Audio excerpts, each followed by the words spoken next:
va parler béton et ciment parce que c'est comme lors de la ruée vers l'or, c'était les ventes de pelles qui est un indicateur avancé de la croissance. Et bien justement avec François Pétry, directeur général du franco-suisse Lafarge Holcim pour la France.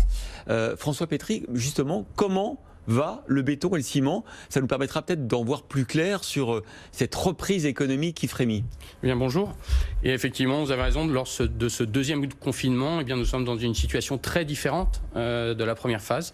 Et l'activité de la construction continue, perdure sur des niveaux relativement élevés, puisque c'est tout à fait comparable au volume de ventes ou de transactions que l'on a pu avoir l'année dernière à la même époque. Donc la reprise et la façon de gérer ce second confinement sont très différentes par rapport au premier et permettent un maintien de l'activité dans la construction en général et puis dans l'entreprise aussi, où nos sites sont en activité. Avec tout le monde, il n'y a pas de chômage partiel, tout le monde est Donc il n'y a pas de chômage partiel aujourd'hui dans l'entreprise, chez Lafarge Holcim France. Sur nos sites industriels, les règles de distanciation sont respectées. Et dans les fonctions administratives et dans les sièges, eh bien, le recours au télétravail est massif et très important et permet la continuité de l'activité dans des mesures ou des conditions de sécurité satisfaisantes pour nos gens. Ça veut dire que pour 2021, vous êtes relativement optimiste. On a vu que le gouvernement avait révisé un petit peu à la baisse ses perspectives de croissance pour 2021, 6% au lieu de 8%. Vous, dans votre activité, vous ne voyez pas de raison de s'inquiéter? Vous pensez qu'il y aura effectivement poursuivre cette dynamique d'une reprise de l'économie? Alors bien sûr, on espère que cette reprise sera dynamique et le plus dynamique possible. Il n'en reste pas moins que les 3 mois de confinement, du premier confinement, pendant lesquels rien ne s'est passé, auront des conséquences, qu'il s'agisse des transactions immobilières, des ventes de foncier, des lancements de projets ou des attributions de marché. Donc tout ça n'a pas existé pendant 3 mois. À un moment, ça aura des conséquences sur notre activité. On considère que l'activité de la construction colle beaucoup à l'activité économique en général. Et on le sait, on prévoit une baisse d'activité économique générale en France de l'ordre de 10-12% cette année, avec un rattrapage sur 2-3 ans. Eh bien, nous nous inscrivons dans cette dynamique-là. C'est ça, rattrapage sur 2-3 ans, c'est-à-dire qu'en fait, il n'y aura pas un rattrapage aussi fort qu'on a pu l'espérer. Vous avez l'impression effectivement que le redémarrage va être un petit peu, pas poussif, mais progressif. Aujourd'hui, on peut constater, par exemple, sur les mises en chantier ou sur la construction de logements neufs, une baisse extrêmement importante. On sait que ces activités ont de l'inertie et j'espère que l'État nous aidera à redynamiser ce secteur. On connaît sa détermination sur la rénovation. Il faudra aussi qu'on puisse accompagner cette rénovation de reconstruction pour permettre au marché de rattraper le plus vite possible. Nous serons là.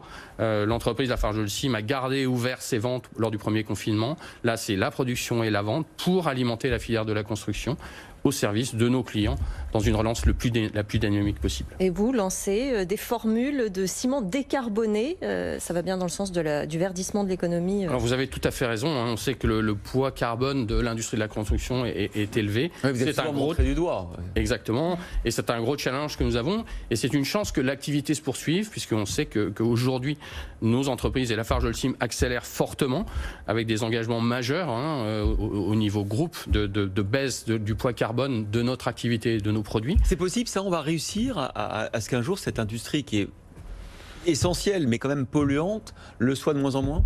Eh bien, écoutez, je pense que la pression de la société et les attentes de nos marchés font que toute l'industrie accélère dans ce sens.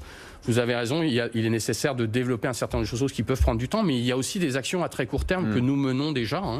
Nous avons notre centre de recherche le plus gros mondial en France. Nous travaillons près de Lyon. Plus de 60% de nos projets de recherche portent sur des produits bas carbonés. Donc nous avons plus de 300 ingénieurs là-bas. Et nous, dans les opérations France, nous lançons des produits en partenariat avec nos clients. Nous avons le béton EcoPact, nous avons des ciments Galaxy Planet, bas carbone, que nous amenons dans le marché avec nos clients sur des constructions et des cas réels. Alors quand même, vous avez été accusé il y a depuis 48 heures d'avoir fait des rejets dans la Seine de matières polluantes. Qu'en est-il exactement? Alors, les médias se sont fait l'écho d'un certain nombre d'événements, effectivement, qui sont inacceptables. Il ne s'agit pas de béton dans la Seine, il s'agit d'eau traitée dans un cas et d'eau de lavage d'un camion dans l'autre cas. Dans le cas de ce d'eau de lavage de camion, c'est un acte inacceptable qui n'est pas conforme à nos standards. Nous avons mis en place des plans d'action extrêmement stricts, en toute transparence avec les autorités. Les responsabilités ont été établies, nous mettons en place des process, nous formons nos gens et nous formons aussi nos sous-traitants, parce que dans ce cas-là, il s'agit d'un sous-traitant, et et mettons en place les contrôles pour que ceci ne se produise plus. Dans le cas de Bercy, où des eaux, une fuite a été décelée par des associations, là, il s'agit d'un acte de vandalisme. Une plaque d'étanchéité du bassin des eaux claires a été forcée. Une plainte a été déposée. Les autorités et la police font son travail. De notre côté, nous avons aussi mis en place un certain nombre d'actions et de mise à niveau de l'outil de production pour éviter que ce genre de situation ne se reproduise. Merci François Pétry, directeur général de Lafarge Holcim France.